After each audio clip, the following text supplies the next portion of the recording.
आज की कहानी है समीक्षा और हफीज़ा की दोस्ती की कहानी। नया देश, नए लोग, दिल ही नहीं लगता, जी करता है इंडिया लौट जाऊं। समीक्षा ने रोज़ का राग अलापा। यह ऑस्ट्रेलिया है, सबसे अच्छे विकसित देशों में से एक। यहाँ आकर बसने के लिए लोग ज़मीन आसमान एक कर देते हैं और तुम यहाँ से वापस जाने की बात करती हो। अब इसे मैं तुम्हारा बचपना ना कहूँ तो और क्या कहूँ। तो क्या करूं? तुम्हारे पास तो तुम्हारे काम की वजह से अपना सोशल सर्कल है। दोनों बच्चों के पास भी उनके स्कूल के फ्रेंड्स हैं। बस एक मैं ही बचती हूँ जिसे दिन भर चार दीवारी में अर्थहीन वक्त गुजारना पड़ता है। अकेले रह रहकर तंग आ गई हूँ मैं। हाँ, लंबे समय तक चुप रहने के कारण तुम्हारे मुंह से बदबू भी तो आने लगती होगी। प्रतीक चुटकी लेते हुए बोला। तुम्हें मजाक सूझ रहा है, मगर मैं वास्तव में गंभीर हूँ अपनी समस्या को लेकर। मेरी हालत तो कुएं के मेंढक जैसी होती जा रही है। शादी से पहले जो पढ़ाई लिखाई की थी उसे भी घर गृहस्थी में फंस कर भूल चुकी हूँ अब तक। कौन कहता है कि तुम कुएं का मेंढक बनकर जियो? मैं तो चाहता हूँ कि तुम आसमान की ऊंचाइयाँ छुओ। इस चारदीवारी को पार करके घर के तीन प्राणियों के सिवा किसी चौथे की सूरत देखने तक को तो नसीब नहीं होती। आसमान की ऊंचाइयों तक क्या खाक पहुंचूंगी मैं? जिंदगी की दिशा में अमूल चूल परिवर्तन, जिंदगी को देखने के नज़रिए और जैसे जैसे जिंदगी मिले उससे सर्वोत्तम पल निचोड़कर जीवन अमृत ग्रहण करने में है। प्रतीक समीक्षा के हाथ से चाय का प्याला लेकर उसे अपने पास बैठाते हुए किसी फिलोसोफर के से अंदाज से बोला। मुझे तो इस जीवन अमृत के प्याले को पाने की कोई युक्ति दिखाई या समझ नहीं आती। तुम ही कुछ समाधान ढूंढो मेरे लिए। मैं खुद भी कुछ समय से तुम्हारी परेशानी महसूस कर रहा था। जैसे जैसे बच्चे बड़े होते जाएंगे उनकी दुनिया हमसे अलग होती जाएगी। तब बच्चे अपनी ज़िंदगी में और भी व्यस्त हो जाएंगे और तुम्हारा एकाकीपन बद से बदतर होता चला जाएगा। अच्छा होगा कि तुम खुद को उस वक्त से मुकाबला करने के लिए अभी से तैयार करना शुरू कर दो और कुछ पढ़ लिख लो। पढ़ना लिखना और इस उम्र में, चलो तुम्हारी बात मानकर मैं कोई कोर्स कर भी लूँ तो उससे होगा भी क्या? एक दो साल में कोर्स पूरा हो जाएगा और मैं जहाँ से चलूँगी वहीं वापस आकर खड़ी हो जाऊँगी। इस उम्र में मुझे कोई काम तो मिलने से रहा, वह भी यहाँ ऑस्ट्रेलिया में। नौकरी मिलने का आयु से संबंध जितना इंडिया में होता है उतना यहाँ ऑस्ट्रेलिया में नहीं।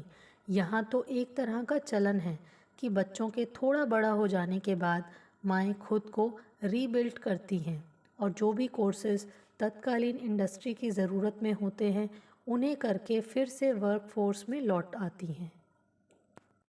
हाँ, अब तुम्हारा आशय कुछ कुछ समझ में आ रहा है मुझे। मैं कल दोपहर में आराम से सभी यूनिवर्सिटीज़ की वेबसाइट पर जाकर देखूंगी कि मेरे लिए क्या ठीक रहेगा। कई दिनों तक विभिन्न शिक्षण संस्थानों की वेबसाइट्स पर घंटों व्यतीत करने के बाद आखिर समीक्षा को एक कोर्स पसंद आ गया, इवेंट मैनेजमेंट का। 15 साल बाद फिर से पढ़ाई शुरू करने की घबराहट मिश्रित उमंग के साथ वह टेफ इंस्टीट्यूट पहुंच गई। यहीं पर उसकी मुलाकात हफीज़ा से हुई। उसने भी इवेंट मैनेजमेंट कोर्स में प्रवेश लिया था और अपने अंग्रेज़ी के अल्प ज्ञान के कारण कुछ घबराई सकुचाई अपने आप में सिमटी सी रहती थी। हफीज़ा के हालात पर समीक्षा को बड़ी सहानुभूति होती। उसे लगता कि उसे हफीज़ा को सीमित दायरे से निकालने में उसकी थोड़ी मदद करनी चाहिए। वह बचपन से सुनती आई थी कि ज्ञान बांटने से बढ़ता है। व्यवहारिक जीवन में इसकी सत्यता को परखने की दृष्टि से समीक्षा ने हफीज़ा की तरफ दोस्ती का हाथ बढ़ा दिया। अब वह जब भी मौका मिलता हफीज़ा को अपने साथ अंग्रेज़ी बोलने का अभ्यास कराने लगती।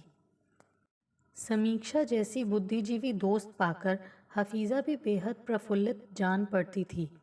कृतज्ञता से सर से पांव तक डूबी हुई वह मौके बेमौके समीक्षा के परिवार को अपने घर बुलाकर इराकी खाने की लजीज दावतें देती। समीक्षा भी अपने भारतीय पाक कौशल का प्रदर्शन करने में पीछे नहीं रहती और इंस्टीट्यूट जाने के लिए 2 लंच पैक तैयार करके ले जाती, एक स्वयं के लिए और दूसरा अपनी हफीज़ा के लिए। वे दोनों क्लासरूम में पास पास बैठती, साथ साथ असाइनमेंट करती।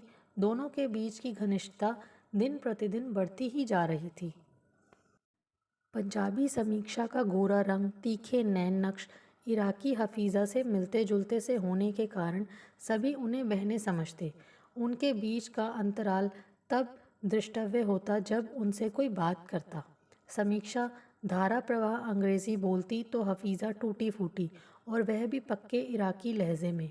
तुम्हारी इंग्लिश इतनी अच्छी कैसे है? अपनी टूटी फूटी इंग्लिश से मायूस हफीज़ा से एक दिन रहा ना गया तो उसने समीक्षा से पूछ ही लिया। इंग्लिश एक तरह से हमारे देश की दूसरी भाषा है। हमारे यहाँ अच्छे से अच्छे इंग्लिश माध्यम के स्कूल हैं। उच्च शिक्षा का माध्यम ज़्यादातर इंग्लिश ही है। इंग्लिश में अनगिनत पत्र पत्रिकाओं का भी प्रकाशन होता है।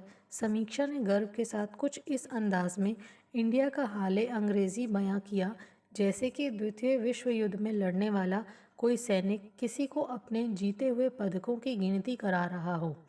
थोड़ी देर हफीज़ा किंग कर्तव्य विमूढ़ सी समीक्षा की बातें सुनती रही, फिर बोली, ज़िंदगी आसान रहती है तुम जैसों के लिए तो इंग्लिश भाषी देशों में आकर। हमारे जैसों को यहाँ आकर सबसे पहले तो यहाँ की ज़बान सीखने की जंग लड़नी पड़ती है। बाकी चीज़ें तो बात की हैं। हाँ हफीज़ा, वह तो ठीक है, लेकिन मैं कई बार सोचती हूँ कि ऐसे हालात में तुम यहाँ कैसे आ गई, क्योंकि लोकल भाषा का ज्ञान वीज़ा मिलने की एक ज़रूरी शर्त है। मैं वह क्या, मैं दूसरे तरीके से यहाँ आई थी। हफीज़ा उस वक्त तो होशियारी के साथ बात टालने में कामयाब हो गई। बहरहाल वक्त के साथ धीरे धीरे समीक्षा को पता चल गया कि हफीज़ा एक विधवा है। उसके पति की मृत्यु उसके बेटे के जन्म के 3-4 महीने पहले ही हो गई थी। अपने कुछ रिश्तेदारों की मदद से वह ऑस्ट्रेलिया चली आई थी, एक रिफ्यूजी बनकर। वे सब रिश्तेदार भी कई साल पहले इसी तरीके से यहाँ आकर अब तक ऑस्ट्रेलियन नागरिक बन चुके थे। पढ़ाई के साथ साथ वह एक रेस्टोरेंट में कुछ घंटे वेटर का काम किया करती थी। हफीज़ा का लाइफस्टाइल देखकर समीक्षा हैरान रहती थी। हफीज़ा का पहनावा किसी रईस से कम नहीं था। वह अच्छे इलाके में अच्छा घर किराए पर लेकर रहती थी और उसका बेटा भी उस क्षेत्र के सबसे अच्छे स्कूल में पढ़ता था। मुश्किल होती होगी तुम्हें अकेले संभालने में। कैसे संभव हो पाता है यह सब? कुछ घंटे वेटर का काम करके तो किसी का भी गुजारा नहीं हो सकता यहाँ। एक दिन घुमावदार तरीके से समीक्षा ने हफीज़ा के लाइफस्टाइल का राज जानने की उत्सुकता में पूछा, मैं एक सिंगल मॉम हूँ, इसलिए मुझे सोशल सिक्योरिटी अलाउंस मिलता है सरकार से। हफीज़ा के सत्य वचन समीक्षा को और भी जिज्ञासु बना गए।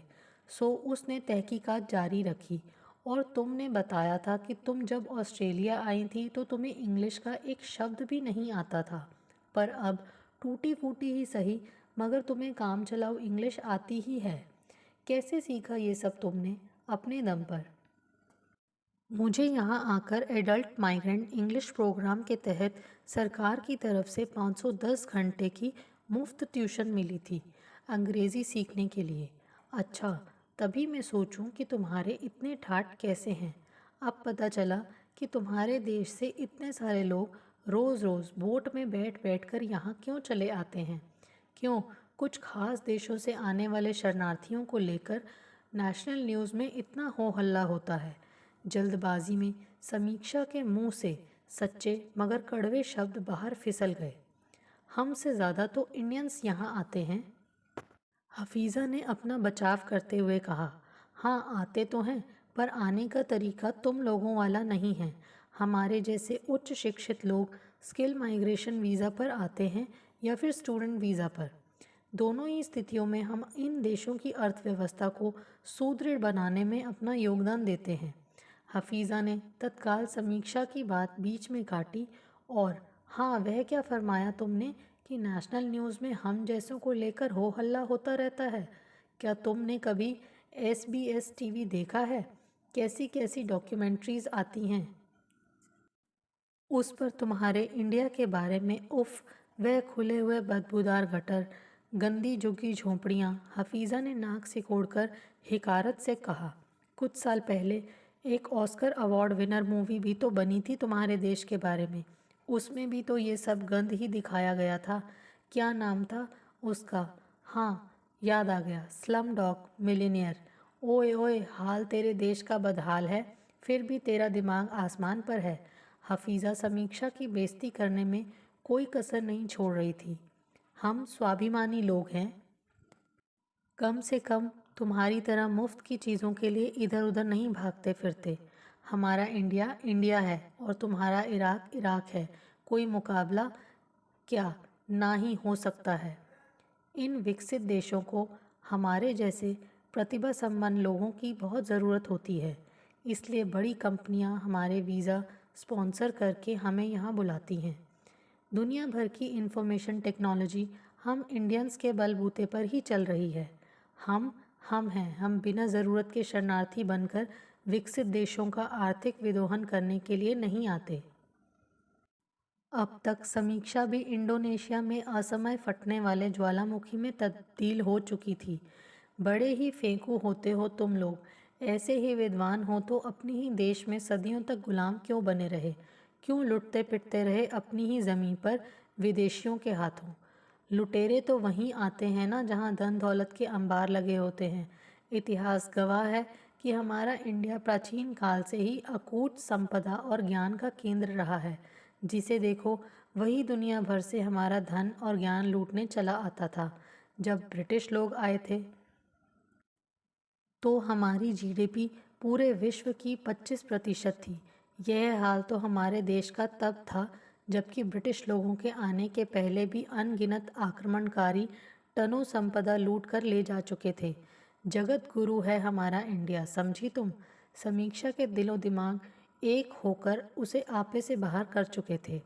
ऐसी ही चाहत है दुनिया को तुम लोगों की, तो मेलबर्न में इंडियन स्टूडेंट्स को लेकर इतने फसाने क्यों हुए थे? जाने कहाँ कहाँ से हफीज़ा भी इंडियंस के बारे में खोद खोद कर नए पुराने तथ्य निकाल रही थी। कुछ एक पागल लोग तो सब जगह होते हैं, थोड़ी बहुत ऊंच नीच तो सब जग हो जाती है। मगर तुम लोग, तुम तो जहाँ रहते हो वहीं दंगा करते हो। पूरी दुनिया सच जान चुकी है तुम्हारा। शांति से रहना तो तुम लोगों ने सीखा ही नहीं है। सुविधाओं का फ़ायदा उठाने पहुँच जाते हो अच्छे देशों में, मगर सगे किसी के नहीं होते तुम लोग। जवाब में हफीज़ा ने समीक्षा को खा जाने वाली निगाहों से घूरा। समीक्षा ने बदले में एक विदूप मुस्कुराहट उसकी ओर फेंकी और अपनी किताबें समेटने लगी। हफीज़ा कुर्सी को लात मारते हुए क्लासरूम से बाहर निकल गई। शुक्र है यह नज़ारा देखने के लिए उस वक्त वहाँ कोई नहीं था। वे दोनों फुर्सत के क्षणों में एक खाली क्लासरूम में अंग्रेज़ी का अभ्यास करने के लिए आई थी। मगर यह हसीन गुफ्तगू अचानक बेहद संगीन मोड़ ले गई। उस दिन के बाद दोनों पक्की सहेलियां क्लासरूम के और छोर पर बैठने लगीं, एक दूसरे को पूरी तरह नज़रअंदाज करते हुए। फिर कभी उन्होंने आपस में आंखें नहीं मिलाईं। यह आपसी दुश्मनी थी या फिर अपनी अपनी वतन परस्ती, कहना मुश्किल है। दोस्तों, आपको हमारी ये कहानी कैसे लगी? प्लीज़ कमेंट्स करके बताइए। Thanks for watching this video.